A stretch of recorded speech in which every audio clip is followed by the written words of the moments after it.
देखिए, जब आदमी हारने की कगार पे रहता है तो वो क्या बोलता है ये आप अच्छी तरह से समझ सकते हैं। उनकी जो ज़बान है, वो जो जिस तरीके की बातचीत कर रहे हैं, इसका जवाब जो है वो 23 तारीख के दिन पता चल जाएगा कि किसकी मज़ार बनने वाली है। खौफ, डर सता रहा है। तो 2 घंटे पहले किसी को अनाउंस करते हैं, फिर 2 घंटे के बाद उसको बदल देते हैं। ये सब साजिशें हो रही है।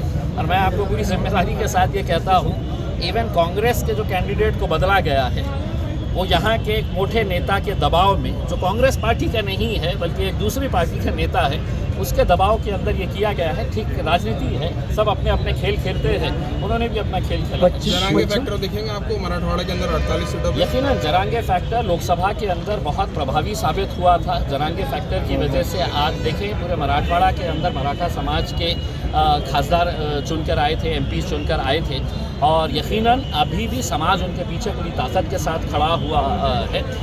जरांगे पाटिल से हम भी अनुरोध करेंगे कि इस बार वो भी हमें पूरा साथ दे, और यहाँ से ना हमें महाविकास आघाड़ी ना महायुति, जो जरांगे साहब का कहना है कि मुझे नए लोग चाहिए जो जाकर वहाँ पर आवाज़ उठाए, और हमने जरांगे पाटिल साहब का पार्लियामेंट के अंदर, लोकसभा के अंदर अगर सबसे पहले किसी ने आवाज़ उठाया था कि एक छोटे से गांव का एक सामान्य आदमी कैसे अपने समाज के लिए लड़ रहा है, तो वो इम्तियाज़ जलील थे। तो मुझे पूरा यकीन है कि जरांगे साहब भी हमारा।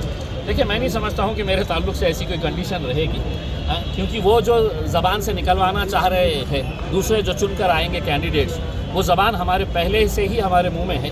हमने लोकसभा के अंदर भी, हमने विधानसभा के अंदर भी वही स्टैंड लिया है जो जरांगे पाटिल साहब की मांग है। किंग मेकर का जो भूमिका रहेंगी, कैसी रहेंगी? देखिए, हमने पिछले 2-2.5 महीने से महाविकास आघाड़ी के पीछे पड़े थे कि हमें आप साथ में ले लीजिएगा, ताकि हम और आप मिलके एक फॉर्मिडेबल, एक फोर्स, एक बड़ी ताकत हम खड़े कर सकते हैं। उन्होंने दखल नहीं दी, लेकिन कहते हैं ना कि कहीं ना कहीं कुछ अच्छा होने वाला जब होता है ना, तो शायद 23 तारीख के दिन ऐसा मौका आ जाएगा कि इम्तियाज़ जलील और असदुद्दीन अवैसी साहब के घर के सामने महाविकास आघाड़ी के नेता खड़े रहेंगे कि भैया आपके इतने आमदार आए हुए हैं, आप हमारे सरकार के अंदर आप आइएगा।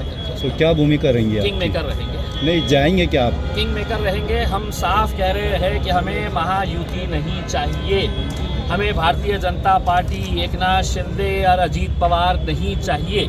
अगर इज्जत के साथ, सम्मान के साथ अगर बुलाएंगे तो यकीनन हम जाएंगे।